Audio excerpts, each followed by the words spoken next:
বিশ্ব রাজনীতিতে যুক্তরাষ্ট্র ও ইসরায়েলের সম্পর্ককে একটি অটুট জোট হিসেবে তুলে ধরা হলেও সেই সম্পর্কের আড়ালে প্রতিনিয়তই চলছে গুপ্তচর বৃত্তি, নজরদারি এবং গোপন তথ্য সংগ্রহের প্রতিযোগিতা। সাম্প্রতিক মার্কিন গোয়েন্দা তথ্য এমনই এক অস্বস্তিকর বাস্তবতাকে সামনে এনেছে। অভিযোগ উঠেছে, ইরানকে ঘিরে চলমান সংকটের সময় যুক্তরাষ্ট্রের শীর্ষ কর্মকর্তাদের ওপর নজরদারি বাড়িয়েছে ইসরায়েল। এমনকি ট্রাম্প প্রশাসনের অভ্যন্তরীণ আলোচনা সম্পর্কেও তথ্য সংগ্রহের চেষ্টা চালিয়ে যাচ্ছে তারা। ফলে বহুদিনের মিত্রকে ঘিরে ওয়াশিংটনের ভেতরে নতুন করে দেখা দিয়েছে আস্থার সংকট। দ্য নিউ ইয়র্ক টাইমস ও এনবিসি নিউজের প্রতিবেদনে বলা হয়েছে, পেন্টাগনের ডিফেন্স ইন্টেলিজেন্স এজেন্সি সম্প্রতি ইসরায়েলকে ঘিরে পাল্টা গোয়েন্দা তৎপরতা বাড়িয়েছে।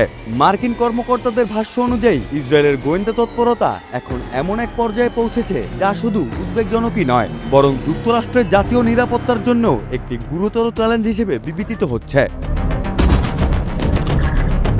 প্রতিবেদনে দাবি করা হয়েছে, মার্কিন গোয়েন্দা সংস্থাগুলো বিশেষভাবে উদ্বিগ্ন যে ইসরায়েল ট্রাম্প প্রশাসনের গুরুত্বপূর্ণ কর্মকর্তাদের যোগাযোগ ও আলোচনার ওপর নজর রাখার চেষ্টা করছে।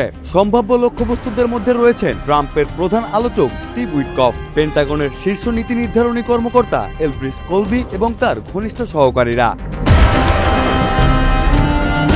সবচেয়ে বড় উদ্বেগের বিষয় হলো, পেন্টাগন ইসরায়েলের সাম্প্রতিক গোয়েন্দা ঝুঁকিকে বর্তমানে যুক্তরাষ্ট্রের অন্য যে কোনো মিত্র দেশের তুলনায় বেশি বলে উল্লেখ করেছে। এমনকি কিছু প্রতিপক্ষ রাষ্ট্রের চেয়েও এই ঝুঁকি বেশি বলে ধারণা করা হচ্ছে। একজন জ্যেষ্ঠ মার্কিন কর্মকর্তা ইসরায়েলের গোয়েন্দা তৎপরতাকে সরাসরি নিয়ন্ত্রণহীন বলে বর্ণনা করেছেন, যা দুই দেশের সম্পর্কের বাস্তব চিত্র নিয়ে নতুন প্রশ্ন তুলেছে।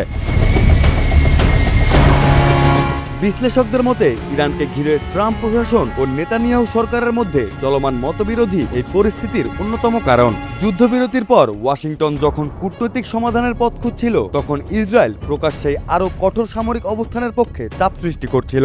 ফলে যুক্তরাষ্ট্রের নীতিগত অবস্থান ও ভবিষ্যৎ পরিকল্পনা সম্পর্কে আগাম তথ্য পাওয়ার আগ্রহ ইসরায়েলের মধ্যে বেড়ে থাকতে পারে বলে ধারণা করছেন অনেকেই।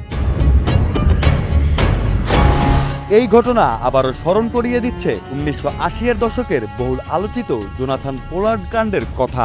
মার্কিন নৌবাহিনীর ওই গোয়েন্দা বিশ্লেষক বিপুল পরিমাণ গোপন নথি ইসরায়েলের কাছে সরবরাহ করার অপরাধে দোষী সাব্যস্ত হয়েছিলেন এবং দীর্ঘ 30 বছর কারাভোগ করেছিলেন। সেই ঘটনার পরও বহুবার ইসরায়েলের বিরুদ্ধে যুক্তরাষ্ট্রে গুপ্তচর বৃত্তির অভিযোগ উঠেছে।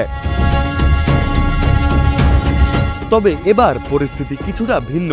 বহুদিন ধরে ইসরায়েলের মধ্যে সামরিক সহযোগিতা আরও গভীর করার পরিকল্পনা নিয়ে আলোচনা চলছে। অস্ত্র গবেষণা, প্রযুক্তি উন্নয়ন এবং যৌথ প্রতিরক্ষা কর্মসূচি নিয়ে ঘনিষ্ঠ সমন্বয়ের প্রস্তাব বিবেচনাধীন রয়েছে। সমরবিদরা জানিয়েছেন, একই সময়ে যদি তথ্য ফাঁস বা নজরদারির আশঙ্কা বাড়তে থাকে, তাহলে দুই দেশের মধ্যে ভবিষ্যৎ সহযোগিতাও প্রশ্নের মুখে পড়তে পারে। অনেক পর্যবেক্ষকের মতে, এই ঘটনা প্রমাণ করে যে আন্তর্জাতিক রাজনীতিতে স্থায়ী বন্ধু বলে কিছু নেই, আছে কেবল স্বার্থ।